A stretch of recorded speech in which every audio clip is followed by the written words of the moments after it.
अस्सलाम वालेकुम एवरीवन, कैसे हैं आप सब। आई होप कि आप सब ठीक होंगे। तो आज मैं आपके साथ जो रेसिपी शेयर करने जा रही हूँ वो है साग गोश्त की। वैसे भी सर्दियों का सीज़न शुरू हो चुका है तो सर्दियों में ऐसी डिशेस बहुत अच्छी लगती हैं। तो चलिए रेसिपी स्टार्ट करते हैं। इसके लिए मैंने बड़ा गोश्त लिया है, बीफ लिया है, ये मैंने लिया है 1 kg और इसको मैंने छोटे छोटे पीसीज में कट कर लिया है। इसके बाद सब्ज़ी में जो आपको चीज़ें चाहिए होंगी वो हैं, मूली मैंने ली है, एक मैंने मूली ले ली थी, उसको मैंने इस तरह छोटे छोटे क्यूब्स में मैंने कट कर लिया है, ये आप देख सकते हैं। और शलजम मैंने लिए हैं, उनको भी ऐसे मैंने छोटे छोटे क्यूब्स में कट कर लिया है। एक गड्डी मैंने मेथी ली थी और एक गड्डी मैंने जो है वो पालक ली थी, और इन सब चीज़ों को मैंने अच्छी तरह से वॉश करके इनको काट लिया है। तो सबसे पहले अब हम इन सब चीज़ों को बॉईल करेंगे। मैंने प्रेशर कुकर लिया और उसमें मैंने गोश्त शामिल कर दिया है। गोश्त शामिल करने के बाद अब ये जो सारी सब्ज़ी मैंने कट की हुई थी ये मैं सारी इसमें शामिल कर दूंगी।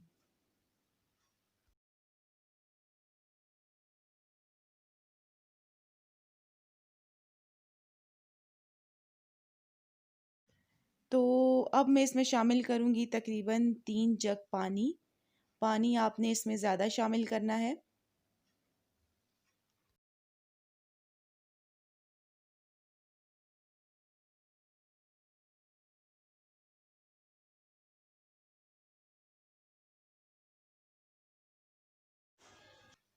और अब मैं इसको प्रेशर दे दूंगी 1 घंटे के लिए, उसमें ये सारी चीज़ें अच्छी तरह से गल जाएंगी। और अब दूसरी साइड में सालन का तड़का तैयार करूंगी। इसके लिए मैंने अदरक लहसुन का पेस्ट लिया है,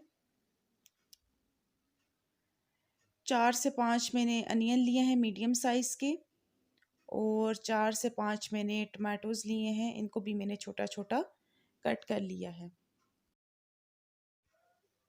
अब मैंने एक बड़ा पतीला ले लिया है और इसमें मैंने शामिल किया था ऑयल। ऑयल शामिल करने के बाद अब मैं इसमें शामिल कर रही हूँ प्याज। प्याज डाल के मैं इसको गोल्डन ब्राउन करूँगी।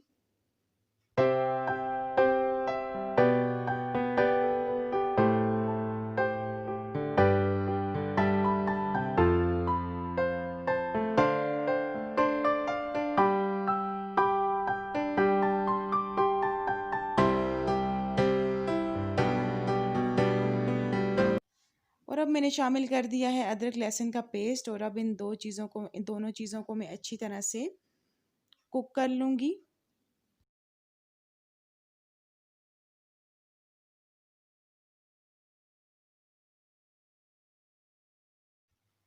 अब आप देख सकते हैं कि दोनों चीज़ें अच्छी तरह से कुक हो चुकी हैं। तो अब मैं इसमें शामिल कर दूँगी टमाटर, और टमाटर डाल के फिर मैं अच्छी तरह से इनको भूनूँगी।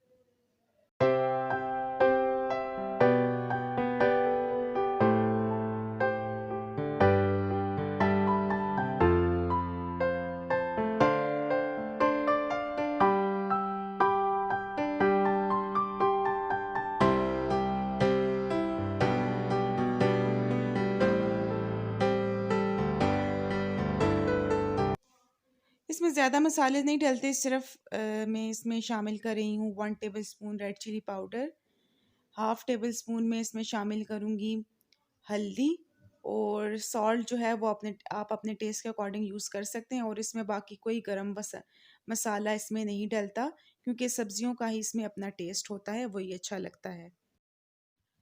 जी, तो मसाला रेडी हो चुका है। अब यहाँ पे दूसरी साइड पे 1 घंटा गुजर चुका है और सारी सब्जियाँ अच्छी तरह से गल चुकी हैं, और गोश्त भी जो है वो अच्छी तरह से गल चुका है। और अब जो ये गोश्त और सब्जियाँ मैंने बॉईल की थी, अब ये मैं थोड़ी थोड़ी करके इस तरह इस मसाले में शामिल करती जाऊंगी, और इस सारी जो बॉईल की हुई सब्ज़ी को मैं अच्छी तरह से भून लूँगी।